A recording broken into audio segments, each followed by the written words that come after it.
Joel Clement was director of the Office of Policy Analysis at the U.S. Interior Department until last week.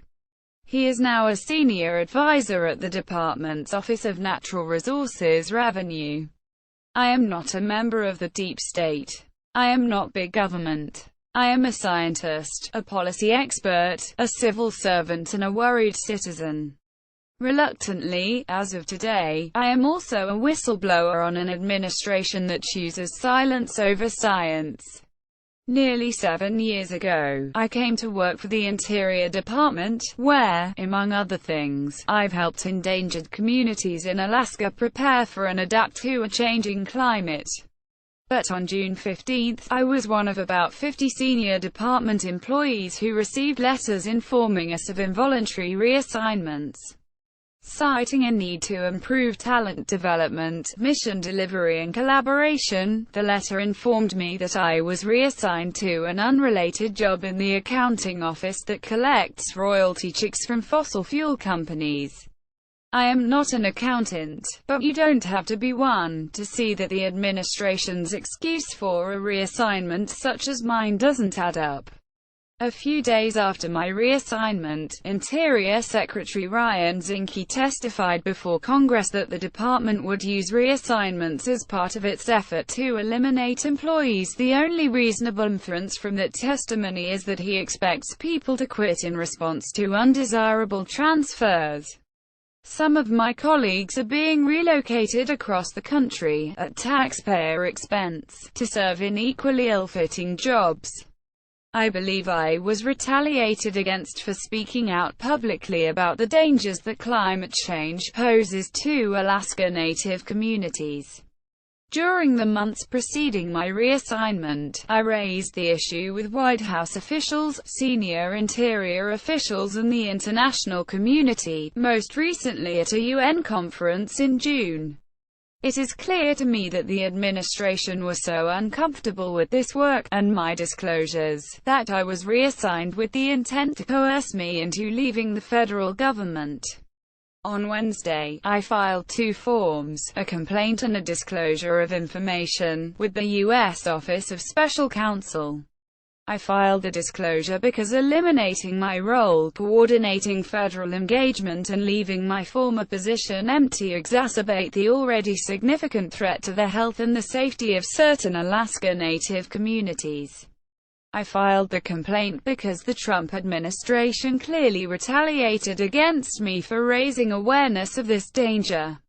Our country values the safety of our citizens, and federal employees who disclose threats to health and safety are protected from reprisal by the Whistleblower Protection Act and Whistleblower Protection Enhancement Act.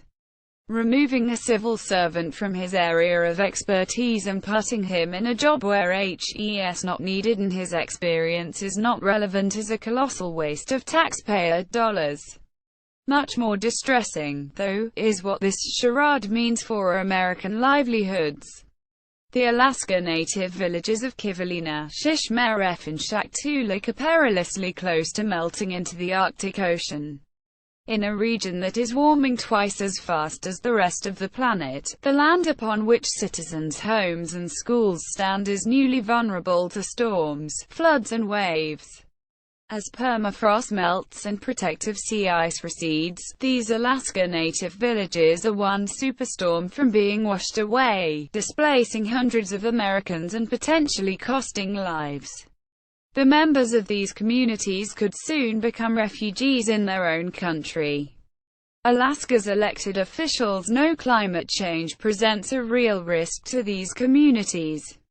Gov. Bill Walker and Sen. Lisa Murkowski have been sounding the alarm and scrambling for resources to help to these villages.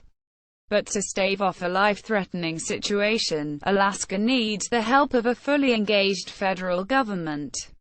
Washington cannot turn its back. While I have given small amounts to Democratic candidates in the past, I have no problem whatsoever working for a Republican administration. I believe that every president, regardless of party, has the right and responsibility to implement his policies. But that is not what is happening here. putting citizens in harm's way isn't the president's right.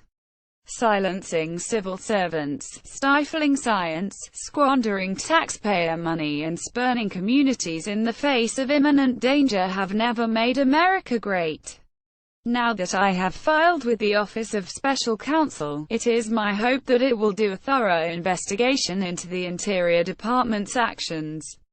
Our country protects those who seek to inform others about dangers to American lives. The threat to these Alaska Native communities is not theoretical. This is not a policy debate. Retaliation against me for those disclosures is unlawful. Let's be honest, the Trump administration didn't think my years of science and policy experience were better suited to accounts receivable. It sidelined me in the hope that I would be quiet or quit. Born and raised in Maine, I was taught to work hard and speak truth to power. Trump and Zinke might kick me out of my office, but they can't keep me from speaking out. They might refuse to respond to the reality of climate change, but their abuse of power cannot go unanswered.